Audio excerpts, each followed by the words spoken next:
Well, hello there. I hope you're well. I hope you've had a good day and I hope you've had a good spooky week.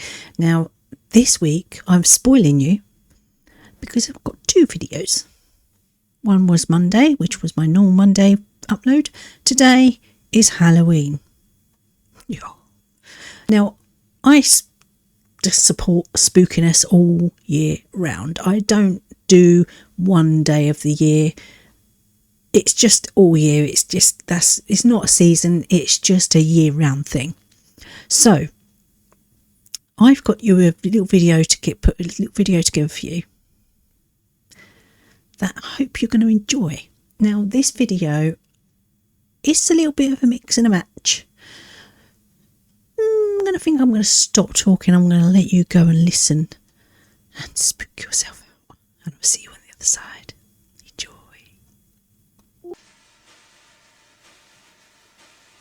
Deep in the Bavarian countryside, nestled among silent forests and lonely fields, stood a small farmstead known as Hinterkaifeck.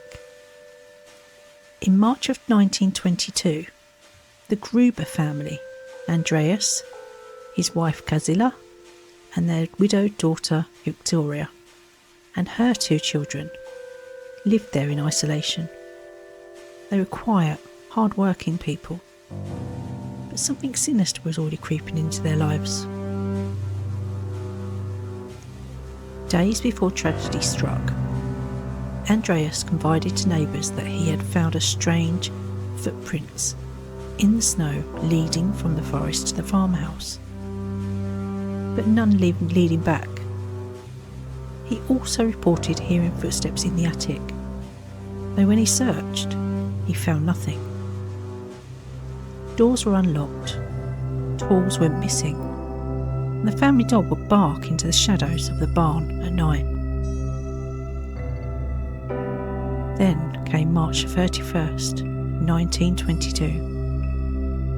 Over the next hours, something horrific unfolded. One by one, the Grubers were lured into the barn.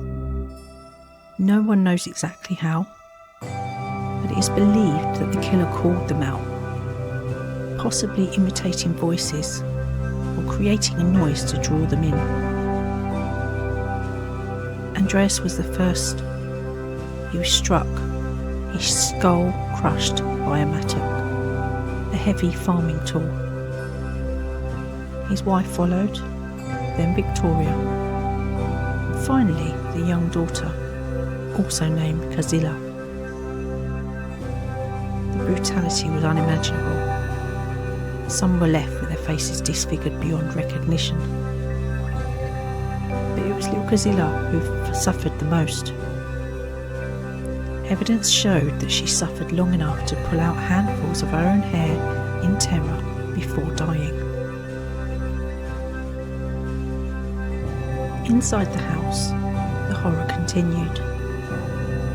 2-year-old Joseph, Victoria's baby, was found murdered in his cot, smothered with a pillow. Even the maid, who had only recently begun working for the family, was killed in her bed. All 6 bodies lay undiscovered for days. Neighbours grew suspicious when no one saw the Grubers in town. When they finally investigated, they walked into a nightmare. But what chills investigators even to this day is that the killer, what he did after the murders, he didn't leave. For several days he stayed inside the farmhouse. Neighbours reported seeing smoke rising from the chimney, and food was found eaten from the kitchen. The family's cattle had been fed. The dog had been let out and tied up again. The killer lived among the corpses, comfortably going about life as if nothing had happened. The investigation uncovered bizarre clues. The strange footprints leading to the farm. A newspaper from Munich found in the house that no one in the family is described to. locked doors mysteriously unlocked, and whispers that Victoria had been involved in an incestuous relationship with her father, Andreas. A scandal that may have fueled suspicion and hatred.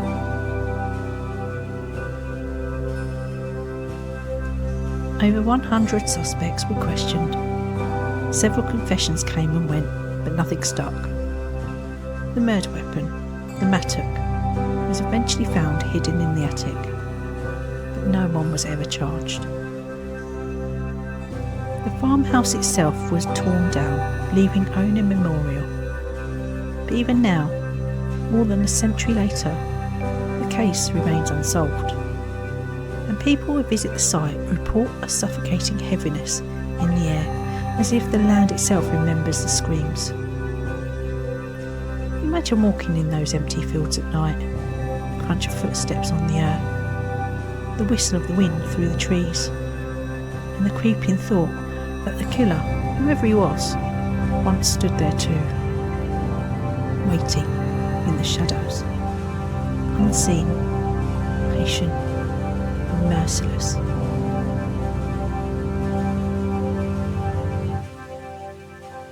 Murders are more than an unsolved crime.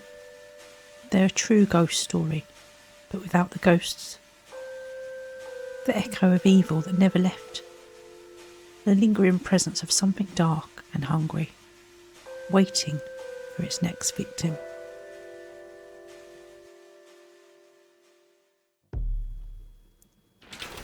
In a quiet corner of Cornwall, a large country house had long stood at the edge of a village. Its stone walls were grey with age, windows staring like hollow eyes, and the roof sagged in places under decades of weather. Locals avoided it, whispering of misfortune, strange disappearances, and a lingering sense of dread that had settled over the property long before anyone could explain why. The house had been empty for years. Its floors were layered in dust, the cupboards thick with cobwebs, and every draughty corridor carried a chill that no fire seemed able to dispel. Even on bright afternoons, the windows seemed to absorb the light, casting long shadows that shifted as though the walls themselves were alive. Soon after the house was reoccupied, unusual occurrences began. At first, there were subtle, soft, uneven footsteps overhead at hours when no one could be walking. Faint knocks along the walls that reverberated through the silence of the night.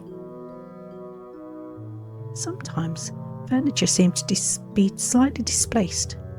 A chair turned, a door cracked open, although no one had entered.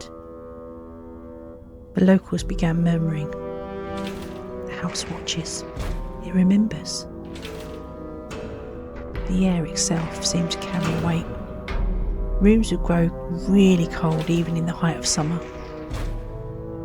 Doors that were closed would crack open of their own accord. On stormy nights, the wind rattled windows so violently it sounded almost like it was knocking from the inside of the house. Whispers were reported, low. Words almost too faint to hear, but unmistakably human in tone. Servants and neighbours who dealt with the property for years offered warnings. Their voices hushed and their eyes wary. Stay away from the attic, they said. There are things that should not be disturbed. They dared to argue. The warnings only added to the oppressive tension that seemed to seep from the walls. As the weeks passed, the phenomena grew bolder. Scratching noises echoed through the upper floors, soft at first, but gradually growing more insistent. Shadows flickered across the ceiling, stretching and curling as if something unseen was pacing the room. At night, a metallic tang would hang in the air, faint at first, almost not there, but unmistakably, the smell of decay. It drifted down the corridors and lingered in the corners, clinging to the wooden beams and cold stone floors. Those who walked past the attic door swore they felt eyes on them, a pressure that made their skin crawl. Some reported glimpses of shapes moving just beyond the doorframe, vanishing when approached. Others claimed that even the furniture in the hallway shifted subtly, as if avoiding the threshold. One particularly stormy night, the disturbances reached a terrifying crescendo. Rain hammered against the windows, wind shrieked through the rafters, and the old house groaned under its own weight. In the dead of the night, a loud crash echoed from above, a heavy thump followed by an eerie silence. The house seemed to hold its breath. Even the familiar creaks of the floors fell away, leaving only the pounding of hearts and the low, unrelenting whistle of the wind.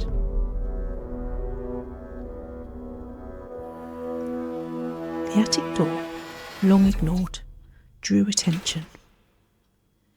Each step up the narrow staircase groaned under a weight of unseen scrutiny. The air grew colder, thicker, almost tangible, carrying the faint, now unmistakable odour of rot. Shadows clung to the corners, stretching unnaturally as if to block the way. When the door finally swung open, the room inside was a tomb of dust and forgotten objects, old trunks, cobweb furniture, and scattered remnants of long past life.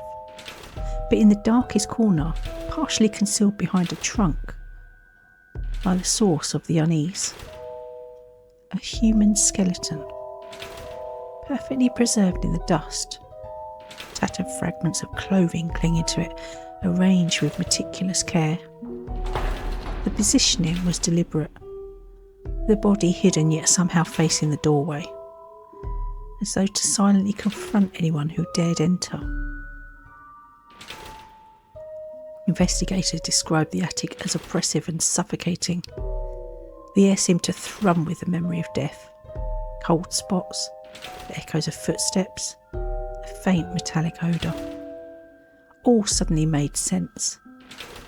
The skeleton had been there for decades, yet the house had absorbed its presence, projecting fear outward into the hallways, corridors and staircases.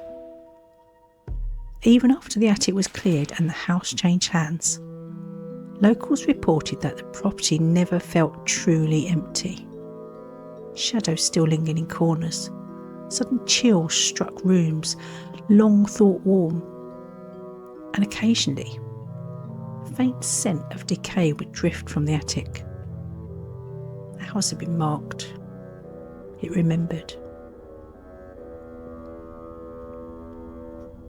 The skeleton itself was gone, but the story it left behind remains.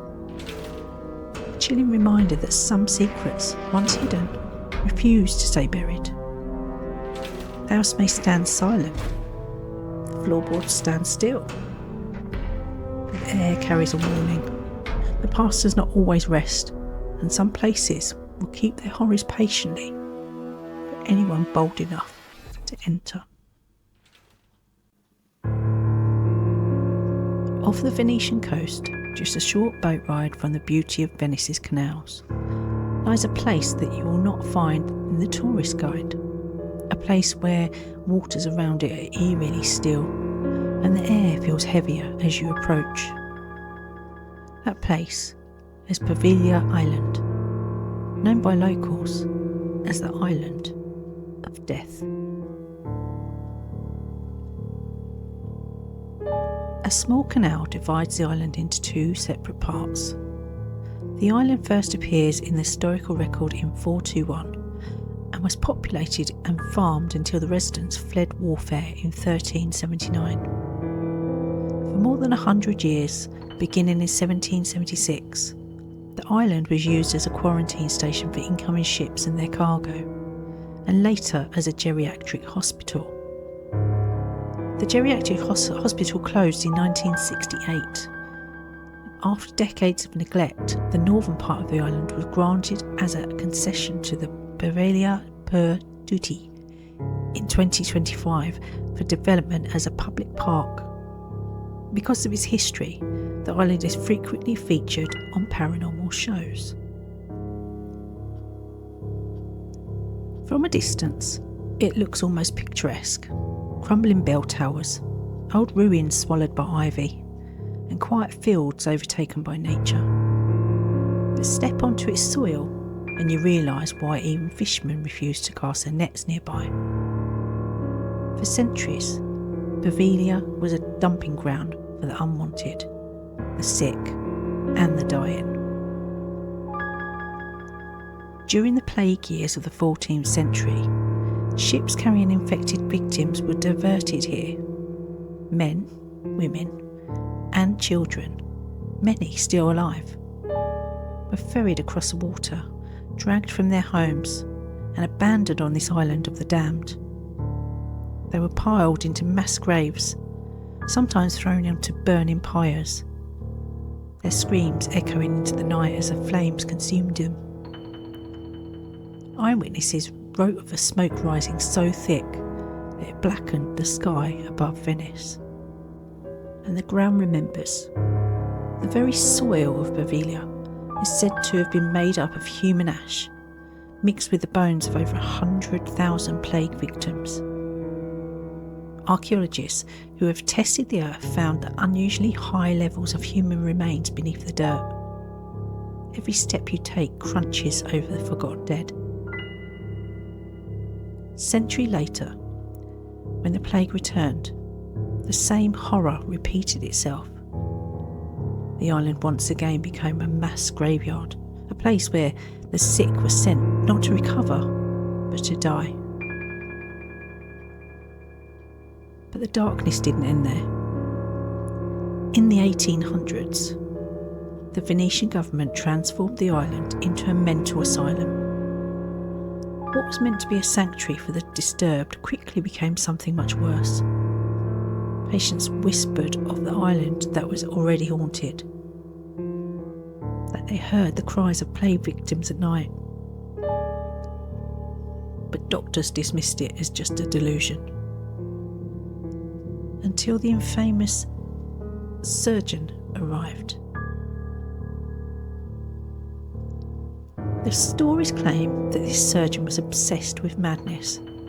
He began performing cruel experiments in the asylum's bell tower, drilling into patients' skulls, conducting crude lobotomies, and torturing them under the guise of medicine.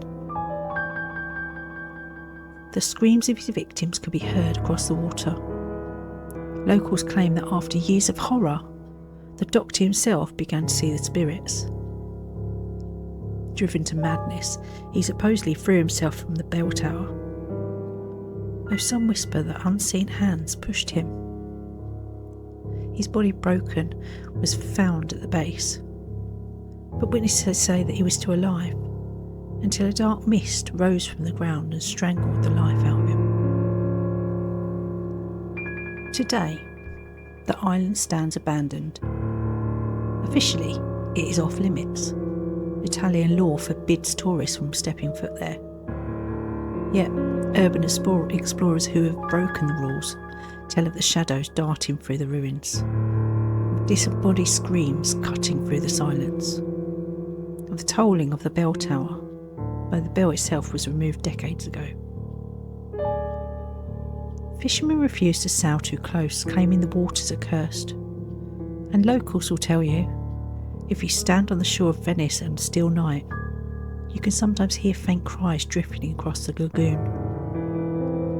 The final echoes of the plague victims, the mad patients, and the souls that will never leave Bareilles. The surviving buildings on the island consist of a caverna, a church, a hospital, an asylum, a bell tower, housing and administrative buildings for the staff. The bell tower is the most visible structure on the island and dates back to the 12th century. It belonged to the Church of San Vital, which was demolished under Napoleon's orders in 1806. The tower was reused as a lighthouse. A bridge connects the island where buildings stand with the island that was given over to trees and fields. The octagonal fort is on a third, separate island, next to the island with the buildings, but unconnected to it. The fort consists solely of an earthen rampart faced on the outside with brick. The island contains one or more plague pits. The estimated published by National Geographic suggests that over 100,000 people died on the island over the centuries and were buried in the plague pits. News reports in 2014 and 2015 said that the building and the rusting artefacts still stand today. Fauvelia Island is not just haunted, it's a place where death itself seems alive.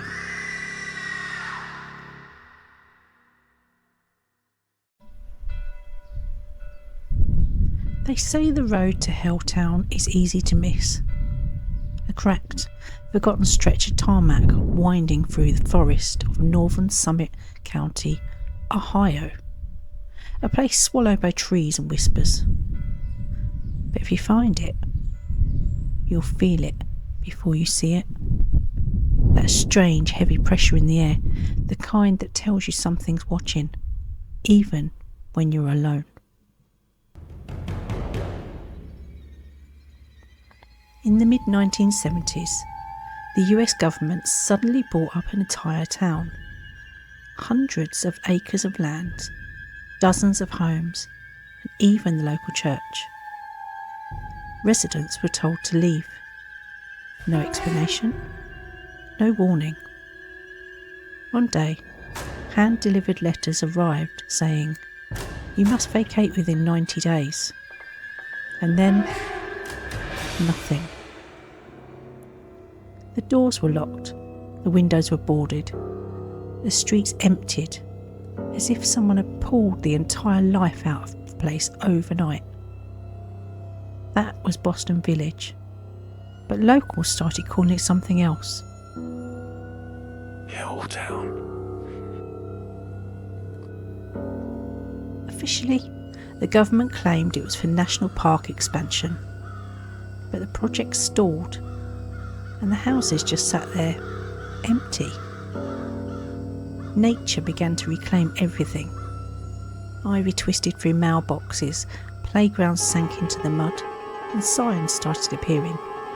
Road closed, no trespassing, and dead end. The weird part? Some of those roads weren't dead ends. People who ignored the signs said they led to nowhere, looping back into the forest in impossible ways, or simply ending in a drop-off, a cliff the locals nicknamed the end of the world. Then came the stories. People spoke of mutant creatures lurking in the woods, twisted by a supposed chemical spill from an abandoned factory nearby. They said the air smelled like burning metal, and sometimes when the wind was right, you could hear something crying out in the trees.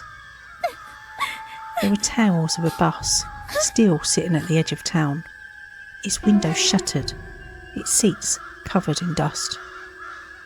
Some said it was filled with the ghosts of children killed in a crash. Others swore the bus was used for something much worse, a hideout for the cult that performed rituals in the old church. That church still stands. White paint peeling, steeple cracked. Locals say Satanists use it for sacrifices. There's even a cross in the graveyard that, according to visitors, inverts itself after sunset. And people did vanish there. Teenagers went exploring and never came back. Search parties found their car still warm, headlights still on. Doors open to the woods. One of the eeriest spots is a narrow road known only as Crybaby Bridge. They say if you stop your car there in the middle of the night, switch off the engine and listen closely, you'll hear a baby crying, faint, desperate, echoing from beneath the bridge. And sometimes you'll hear the crunch of footsteps approaching from behind your car, even though you're miles from the nearest house.